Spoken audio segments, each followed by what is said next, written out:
girl, when you smile at me. Queremos estar perto de você para ajudarmos a cuidar de tudo que conquistou. Seus projetos, seus sonhos, suas paixões. E somos o maior grupo de segurança privada do estado e o melhor em proteção pessoal e empresarial para que em todos os lugares estejamos sempre próximos de você. Orcegups, o maior grupo de segurança privada de Santa Catarina. As flores sempre emocionam quem as recebe. A Ziflores tem os arranjos mais criativos e as cestas de café que irão marcar lindos momentos da sua vida. Presenteie com carinho e elegância. Ziflores, fone 3035 5059. Oh girl, when you smile at me.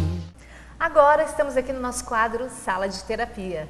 E hoje, gente, nós vamos falar de um assunto muito importante mesmo, porque eu fiquei sabendo de dados alarmantes, dados constatados que estão preocupando muito. E para falar sobre esse assunto, eu estou recebendo aqui a Simone Padoim, ela que é psicóloga, e veio aqui conversar com a gente sobre bipolar, né? O que é ser bipolar, gente? A gente ouve falar tanto hoje em dia, né? Há um tempo atrás era muito esquizofrenia, paranoia. Mais de um tempo para cá se ouve falar muito em bipolar. E, a pessoa é bipolar, mas na verdade a gente nem sabe ao certo o que é isso. Então, Simone, o que seria uma pessoa bipolar? Então, a bipolaridade é um transtorno do humor, tá? E ela compõe dois polos, né? Um polo com marcação mais depressiva e o outro polo mais maníaco, ok? O espectro é grande. Entre o processo depressivo e a mania, o paciente passa por N momentos, N manifestações emocionais, que vão de menos grave a mais grave, de tratável em casa com a família, ou internação, enfim. Mas é basicamente uma doença do humor. Pelo que você falou, estatisticamente, nós temos um número altíssimo de sim, casos, né? Sim, sim. Então, como a pessoa que está nos assistindo hoje, porque a gente tem mania até de... Isso virou meio uma brincadeira. A pessoa faz uma coisa, não, é bipolar, né? Como nós conseguimos identificar esse quadro de uma pessoa bipolar? Então, uma marcação importante que eu faria é que não tentem fazer isso sozinho, porque é um dos diagnósticos mais complexos, é um dos diagnósticos mais difíceis de ser dado, né? Entre a manifestação da bipolaridade e o diagnóstico de você é um bipolar, você está um bipolar ou é um bipolar, leva 9 anos, em média. Então, não dá para, de casa, tentar fazer isso sozinho. É melhor se submeter à avaliação de um profissional, psiquiatra, num primeiro momento. Uma vez que isso seja um diagnóstico fechado, existem 3 formas básicas, um tripé que faria combate ao diagnóstico, né? Sim. Que a gente chama de psicoeducação, farmacoterapia e psicoterapia. Tem uma idade específica que a pessoa consegue desenvolver isso, ou a vida toda ela desenvolve em determinados momentos por traumas, ou tem a ver com estresse? Como é que é? Então, até esse momento, a gente está entendendo o sintoma como crônico, né? Uma vez bipolar, para sempre vai estar em tratamento, para sempre vai estar em psicoterapia, tratamento medicamentoso, psicoterápico, né? E na psicoeducação, informando sobre o sintoma. É regra básica hoje na psicoterapia que a gente dê ao bipolar condições de ele dominar, controlar de forma útil o sintoma dele. Ele precisa reconhecer cada movimento, a demanda, o que está aparecendo, o que é mais forte, se é uma hipomania, se é uma mania. O estado de mania, a capacidade de avaliação já fica modificada. Mas entre processo depressivo e mania, ele vai fazer isso muito bem. Mania, né? Seria lavar a mão várias vezes, não. Se incomodar com uma louça suja na... Não necessariamente, é um estado de euforia muito expressivo, com uma energia e disposição muito marcada, né? O paciente se vê em disposição para muita atividade, a sexualidade geralmente fica afloradíssima, né? A disposição de atividade física é muito grande. Uma outra coisa importante é o sono, né? O sono é praticamente uma variável comum a todos os bipolares de estar afetado, né? Então, esse é um sintoma fácil de perceber para um familiar de um bipolar, para aqueles que acompanham, para o psicoterapeuta, para o psiquiatra, ou seja, o sono tem que estar em ordem. O bipolar em mania, ele dorme 2 horas, 3 horas e se sente refeito, né? Isso não é saudável. A higiene do sono prevê condições de sono adequada e número de horas. Sim. Né? Isso é o mínimo que pode acontecer para garantir uma medida de saúde emocional e física também, né? E biológica também. Geralmente isso acontece com crianças, na adolescência ou mais na fase adulta? Não, afeta as crianças também. O diagnóstico na criança, ele tem uma tendência de ser de hiperatividade, ou seja, e numa criança é ainda mais complexo.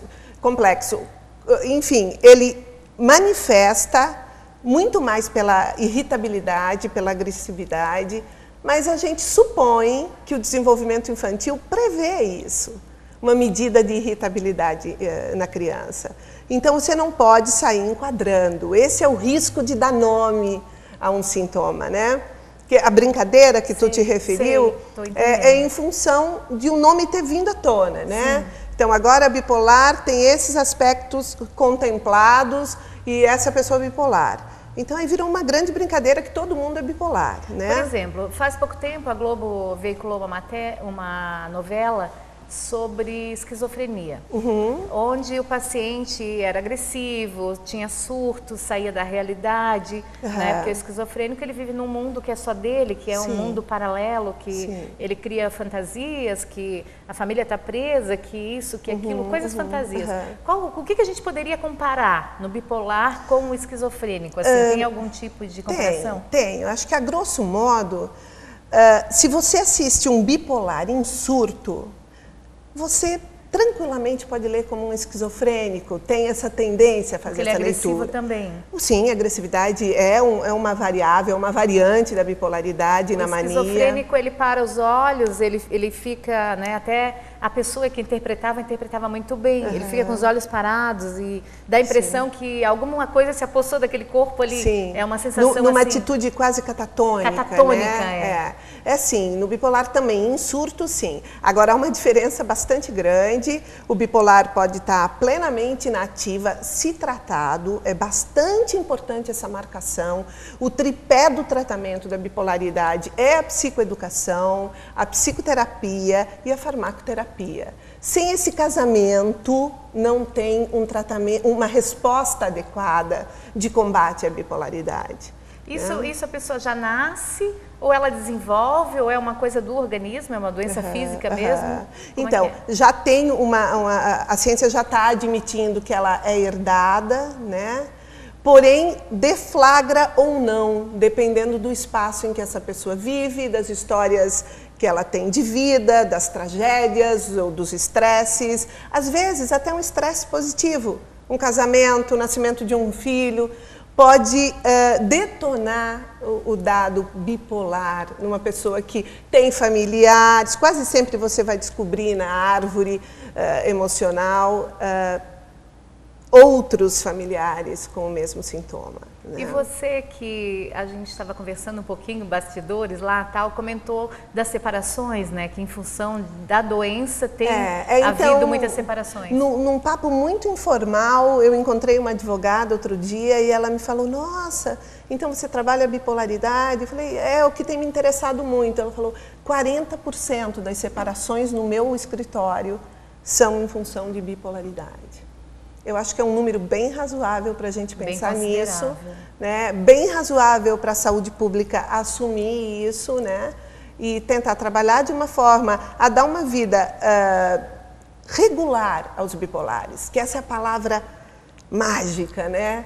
Quando você está em bom tratamento, você tem regularidade, porque o bipolar, o drama dele é manter as coisas regulares, né? Ele não apresenta regularidade no que faz. Sim, é muito oscilante. Muito oscilante. Um dia está muito bem, outro dia está muito mal. Um dia está de bem com a vida, outro dia está de mal com a vida. Eu só vou fazer o cuidado de não é um dia, não é de segunda para terça, mas assim, tem um período que ela está muito otimista, tem outro que não há o que você diga, para tentar mobilizar aquela pessoa a sair do catatonismo, da depressão, enfim, né? Muito interessante. É. Então, gente, está aí, né, mais um assunto interessante aqui, né? Eu gostaria de agradecer a sua presença e que você deixasse seu telefone de contato para as pessoas que estão nos assistindo e tiverem dúvidas sobre o assunto. Ok. Então, meu telefone de contato é 9967-8129. Eu só queria fazer um fechamento em relação ao processo da família de um bipolar, né? O bipolar só acaba bem tratado se a família tiver interação com o processo dele. Um tratamento é barato perto de estar doente. Então, você vai gastar muito menos. E investimento de toda ordem, investimento emocional, investimento financeiro, investimento de tempo. Dê condições. A família precisa da psicoeducação também, quase sempre é primeiro ela que vai ao consultório. Precisa entender, saber do que se trata para poder enfrentar junto com o seu paciente. Obrigada, doutora. Obrigada a você, Cida.